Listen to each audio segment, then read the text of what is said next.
Hey guys, welcome back to another tutorial episode on HTMAH. We are on my desktop, and today I'm going to be showing you basically Advanced Map. Now, you should have downloaded it. My link is here, shortcut to Advanced Map 1.92. And then you just go to Advanced Map there, double click it. I want to cross off that. Now, I've set the Camtasia to just record like the screen that covers the Advanced Map program, so you won't be able to see some stuff, but you probably will be able to see most of it, and for some reason it's not opening. There we go. Okay, so this is Advanced Map. It's what you use to do all map editing and wild Pokemon editing in your hack. And now I've downloaded a ROM for this. Now I suggest if you're trying to make a hack, you download a ROM. Basically, I would go for Ruby, Sapphire, Emerald. The thing is, if you try to do a Fire Red Leaf Green hack without the original 150 Pokemon, you need to add a National Dex script so they can evolve. So it's kind of complicated, but yeah. Okay, so this is my Pokemon Ruby ROM I downloaded. It doesn't have to be clean. I mean, you could download Region X and edit Region X if you wanted to. But you know, whatever. Okay, so hopefully this will hurry up, because when I use Camtasia, stuff like this always lags. So whatever, just go to File, Load ROM, choose the ROM you want to edit, and eventually it will load up. So I don't know what I'm going to talk about till then.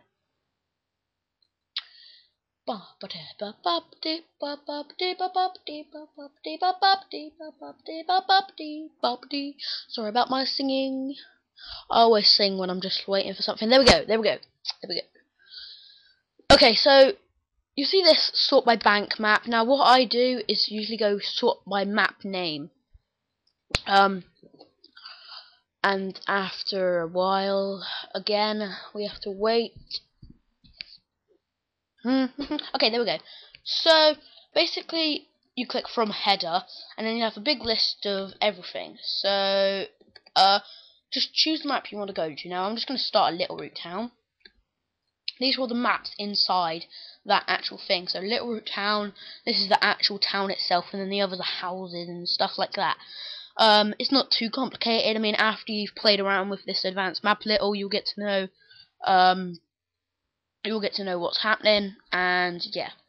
So obviously it's taking ages, but anyway, once you open a map, you'll see over here you have a tile set, which is all the tiles you can use to build it. Now this is the actual map, so if you want, you can just click on what tile you want. For example, part of this Pokeball, and you can just put it wherever you want.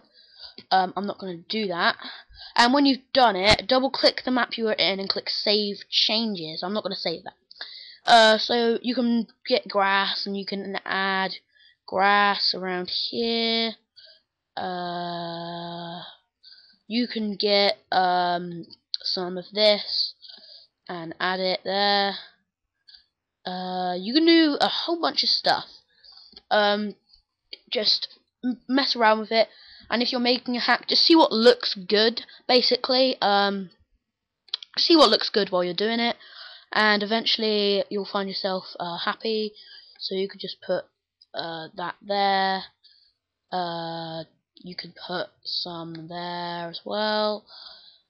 So yeah, it's pretty cool. It's a good piece of equipment. Then you can go to movement permissions. Now movement permissions is very important. Now there are a lot of them. 0, 1, 2, 3, 4, 5, 6, 7, 8, 9, A, B, C, D, E, F, 10, 11, 12, 13, 14, 15, 16, 17, 18, 19, 1A, 2A, and you got all of these. Now, I only know a couple ones. Let's go for the most common ones. C means you can walk on it. You can put C somewhere, you can walk on it.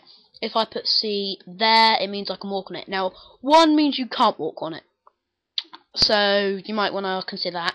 D, I don't know what it means, but basically 1 and C is going to be what you use most often. You're gonna, after you've done map changes, like say you put a sign there, you're gonna want to add a 1 to it, because otherwise you'll be able to walk through the sign. Now I do think that 4 means it's water. So if 4 is there, that means you can only surf on it.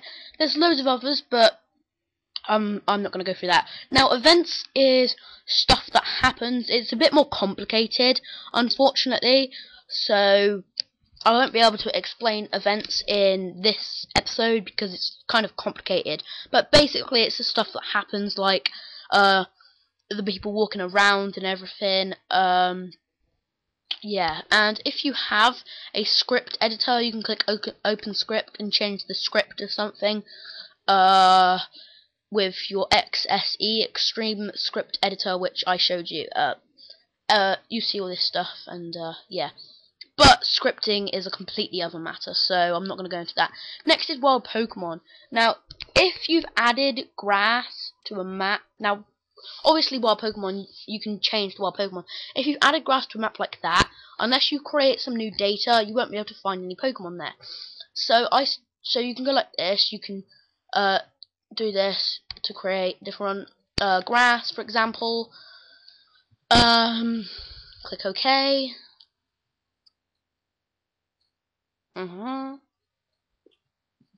Da da da da da da da da da da. Taking a while. Oh, why do I bother? Hurry up! Okay, there we go. So you'll come up with this massive list, and that won't go down sometimes. But come up with this massive list. First, you can do the encounter ratio. This is how often you encounter Pokemon. You can put it however high you want. 255 is max. Or you can drag this meter. 20 is the kind of average.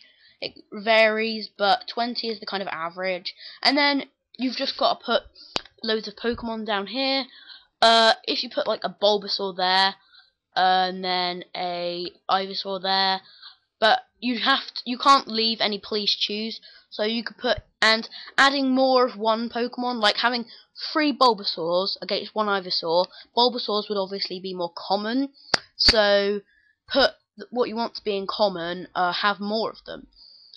So yeah, and the encounter ratio can go up to 255. 255 basically means every time you step in grass, you're gonna find something. Okay, so header is kind of complicated. Well, it's not complicated, I just haven't worked most of it out yet. Now, you can change the town name. Little Root Town, you can change it to Big Tree Town, and then you go to change name, and it would come up as Big Tree Town. Over there, when you play the game, down here, well, it's currently doing something, changing the name. You can choose there if you want it to show the name as you enter the town, like pop down from the top. Map options, you can choose what music you want.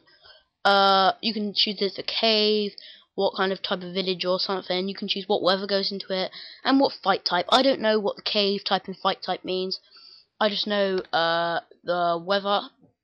You can put steady mist if you want. You can come down here, and then you get a couple kind of complicated things. The tile sets you can change to different tile sets. The tile sets are what appears here. So this kind of messes it up, but you could go 4, and you could go 2. You could go change tile set. It would load.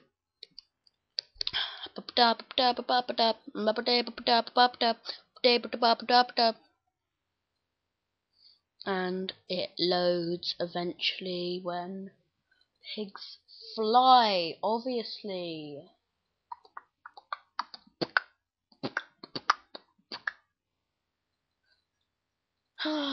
Okay, so funny changes. You could go to map, and all of the tiles would have changed to the tile sets. So you might want to play around with that. You might not. You might want to try and figure out what tile sets you want to use in yours. It kind of varies. So that's basically how advanced map works. I'm not going to go into the big details, but also if you go like this, you can click that there, and you'll see the people sprites instead of the letters and stuff, which is kind of bad because you can't see anything but the people. But if you're just editing people and stuff, it's kind of useful. That's basically how advanced map works.